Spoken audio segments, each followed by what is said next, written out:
Yeah, we got a couple of exciting companies to talk about today. First, we're going to look at Keurig Green Mountain. Now, I thought this had more recently had its IPO, but I went and looked, and I went back 10 years anyhow, and it looked like it's been trading for at least 10 years, and so it's not a brand new company by any means in terms of being public.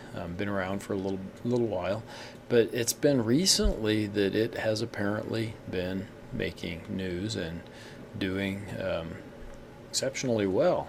So there we go. And a few things to look at. We come down, look at a few of these things. Price to earnings. That's trailing 12 months. Trailing 12 months.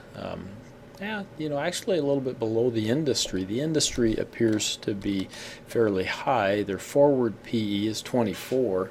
Again, we're talking about a company where apparently growth is expected. This is a little bit overpriced as compared to the S&P, but you have to remember in the S&P are companies, old companies like GE, right, that grow real rapidly, whereas Keurig Green Mountain, at least judging by their fairly recent performance, we're expecting them to grow quite a bit. So this company has had, and if I can get my machine to move here, it's had some pretty darn good revenue growth here over the past few years, and a few other things going for it. So whoever picked a Keurig Green Mountain, you got a lot of positives here, I think, to look at. So again, it may in some cases be a little more difficult to analyze because things are looking to be on a positive trend.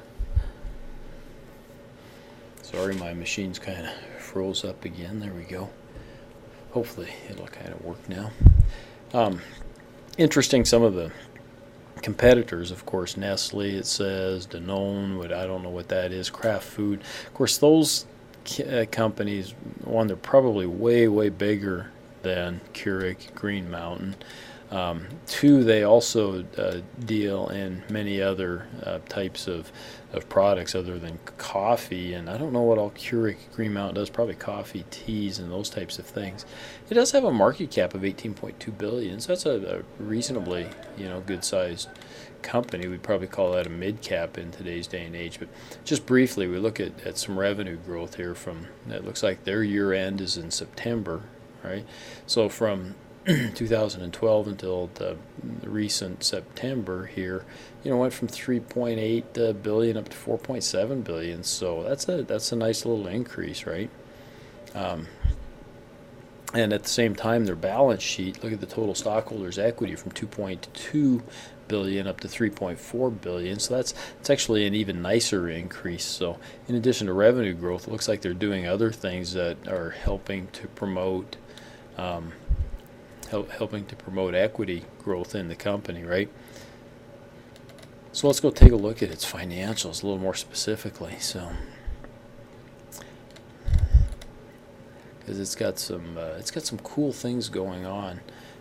These are the types of companies, you got stellar or excellent growth, and at the same time you got management that seems to be keeping a handle on, at least, if not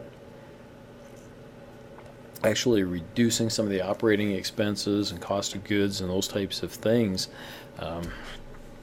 that happen in these companies all the time. And the multiple effect is just wonderful in terms of increasing net income, especially income after taxes. And so taking a look here again, we see the revenue, and I think this is pretty impressive. Look at that, from 1.3 billion to 4.7 billion. 2010 to 2014, so 5-year period of time. What the heck's that? Almost quadrupled, 3.5 times in terms of revenues. So wonderful, just a wonderful growth. But let's flip this to percentages now and take a look at what we've done there. Okay, look at their cost of revenue. Back in 2010, again, it was 68. They did have an improvement here in 2011. That could be other reasons, but then up to a current 61. So cost of revenue has decreased by over 7% percentage points in that 5-year period. That's awesome. And at the same time, their sales and general administrative expenses have decreased. Again, this is all as a percentage of revenue. Okay, but they've decreased by 3%. So this is one of those law of, if you've taken microeconomics, and presumably most of you have, one of those law of diminishing returns, right? That as we get a little bit bigger, we can spread some of those costs out over our increased sales, and the percentages go down in terms of the costs, and what a wonderful improvement. Look at that. So we've gone from 10% operating income, we've doubled that all the way up to 20% operating income. What a fabulous fabulous way to grow, I guess. Interest expense, ooh, look at that. It too, it looks like they took on some debt in 2011. 2011 was a tough year for a lot of companies, but it looks like maybe they took on some debt there, but that debt then has been decreasing substantially because their interest expense has gone down. And we'll probably see that when we look at the balance sheet then, right? So income before taxes, again, it's doubled, just about exactly doubled, right? In fact, that is exactly double. Okay, net income from continuing operations, net income after tax, better than doubled. So, they've done fabulously well in terms of growing this company. It's really pretty cool to see. Look at those earnings per share from 60 cents up to 3.80. That's 6 times improvement. That's a 6 times improvement. You and I wish we'd have had stock in Keurig Green Mountain over the past 5 years. Man, oh man. Sweetness. Yeah, let's go take a look now at the balance sheet and see some of the positive things that have happened there as well. So whoever picked Keurig Green Mountain, good choice of a company here. Good company to take a look at. I often try to spot things that sometimes are negative, and in this case you got a lot of positive trends to really comment on here, right? Look at their cash buildup from 4 million, I'm thinking that is, to 761 million. Actually, it's 861. Short-term investments are similar to cash, really. So what a growth in terms of their short term. So their liquidity, their working capital, their quick ratio, current ratios, those ratios have all just improved dramatically. And you can look at key ratios and see those same things. So huge. Current assets from 500 million to 2.5 billion. So 5 times increase there. Property has increased just about as much, really. Their net property from 259. So there again, it's about a 5 times. So they've had to invest, right? They've had to make investments in order to fund this growth. Intangible assets, and probably things, patents, those types of things. I think they make that single serve thing. I think that's kind of their big seller. Other long-term assets have kind of been a little bit all over the place, so maybe they bought and sold some things. Current liabilities, accounts payable, again, kind of goes with sales. Accrued liability, same thing, goes with taxes, those types of things. So you'd expect those to go up as their sales and profits go up, and they have. Long-term debt, though, look at that. We said they probably added some debt there from 2010 to 2011. It sure looks like they did. Okay, but then look how they've paid that down. Wow. Be interested in talking about that. Also, take a look at this, these capital leases. So have they replaced some of this debt? Have they changed their you kind of call it their financing structure? Have they elected to do more leasing as opposed to purchasing? Okay, where was I? I don't remember for sure, but we got good stuff going on here. I think it was after current liabilities, and we're looking at the long-term debt. And look how they've decreased that. And again, talking about capital leases, yeah, that's right. And are they replacing some of that? because your total there is 250 something, 230 something, so a decrease, but maybe leveling off here because they're replacing some of that financing needs with capital leases versus long-term debt. Possible. Check into that, please. Okay. But total non-current liabilities, look at that, just a nice, it looks like, again, they probably invested some money there. You might go back and tell me what they did. Okay, in 2011, it might have just been some financing needs, but it might have been something else. They might have made a purchase or something back then. So, sorry again, I'll pause it again. Okay, so we were talking about liabilities. They've maintained their liabilities pretty well while growing their assets tremendously. And we come down here and take a look, and look at their retained earnings from $200 million up to $1.7 billion, and total stockholders' equity $700 million up to $3.5 billion. So 5 times increase in total stockholders' equity. Just astounding. Just astounding. So what a great look.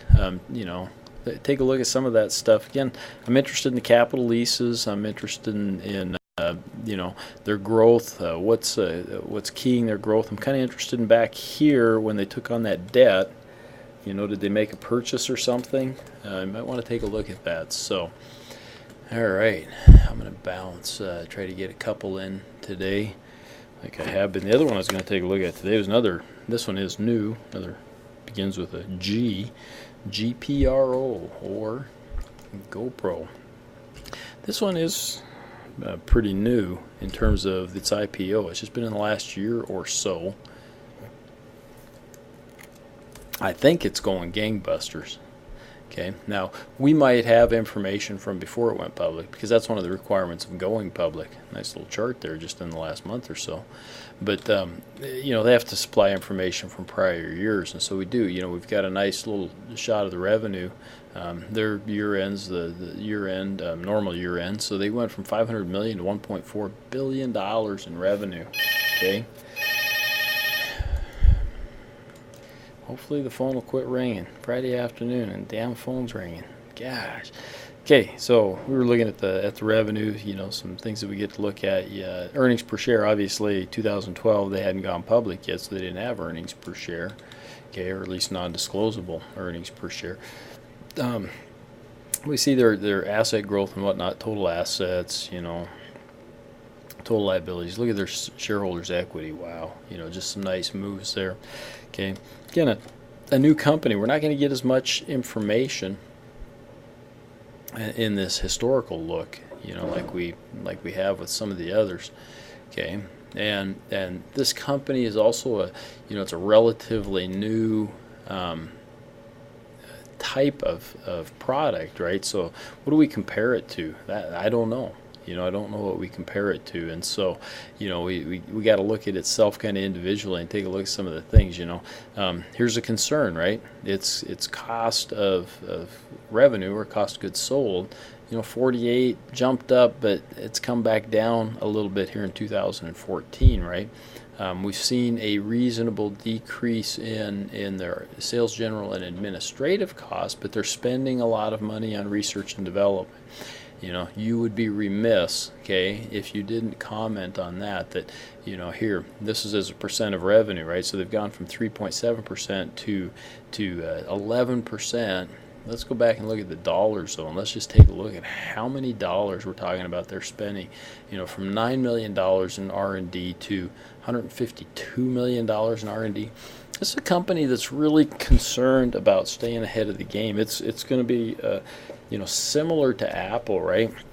A lot of their products are pretty easily imitated. It wouldn't be that tough to slap a camera of any sort. Hell, take your smartphone and slap it on your on your ski helmet, and you got a GoPro kinda. Don't get me wrong, GoPro has a lot of other features and whatnot, but it's going to be imperative that GoPro stay on top of those things in order to stay relevant, because they're fairly easily imitated, and there's big companies out there that could imitate them pretty easily and jump into this market space. And so I would guess that that's one of the reasons they're spending the money on research and development, and I sure hope that I find out from whoever's chosen GoPro as their project. So, okay. And my computer froze up again a little bit, but it's all right. Yeah, it's amazing how huge this company has become in a relatively short period of time. It's selling a lot of these GoPro cameras, and I sometimes wonder what it takes to saturate this particular market. How many people really want a camera that you strap onto something and take with you? That's number one. Number two is, how long is there a planned obsolescence in the product? Is it kind of disposable? Do you buy it and use it for 2 or 3 years and then you have to replace it? Versus if it's an enduring product, that it seems to me it would create some problems. And again, that's the whole Apple model, right? I mean, your iPhone might last for 10 or 12 years if you take good care of it, replace the batteries and whatnot. But they've actually built in kind of a planned obsolescence, and they're constantly coming up with new and better models, right, that everybody has to have, along with an iWatch that seems like everybody has to have. But wonderful revenue growth, from, again, looking at it from a dollar standpoint. Going back to the percentages, that interest expense, they had some. They obviously have borrowed a lot of money. You might spend a decent amount of time telling me about the going public, right? My guess is they didn't have a lot of debt. They weren't paying a lot of interest back here, okay? And so they probably didn't have a lot of debt really. But when they went public, they most assuredly probably paid off any debt that they had, okay? And what else did they do with the money? So they went, probably enriched the original owner, okay, did that stuff. But what else did they do with the money? I think that's going to be a big thing with GoPro, and it's a big thing with any company that goes public, because one of the reasons you do that is to raise a ton of dollars, and then you use those dollars for things like research and development, etc. But it kind of looks like they're able to fund their research and development, right? Because they're doing that and still making a profit. So yeah, take a look at that. Tell me what they're doing with the cash. Let's take another look here at I want to go look at the balance sheet, if it'll let me.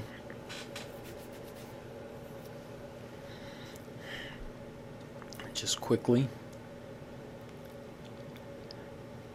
Yeah, this company, it definitely fascinates me. I have not had any kind of an urge at all to purchase, the GoPro. I'm fairly active. I like to ski. I like to get out and hike and do some other things. I run. I just haven't found a need or a desire, to strap something on my head to keep a video record of that for whatever reason. So here again, look at the cash buildup, and was any of this, from here, might have been from the sale of stock. I don't know. Okay, I don't know when they actually went public, but you need to tell me. But look at here in 2014, and maybe they just went public in 2014. In fact, they might have, and so you had some nice growth, but then a huge influx of capital. Well, let's go see. It'll probably tell us down here when their shares. Okay, they went public in 2014 because that's when they issued the common stock, right?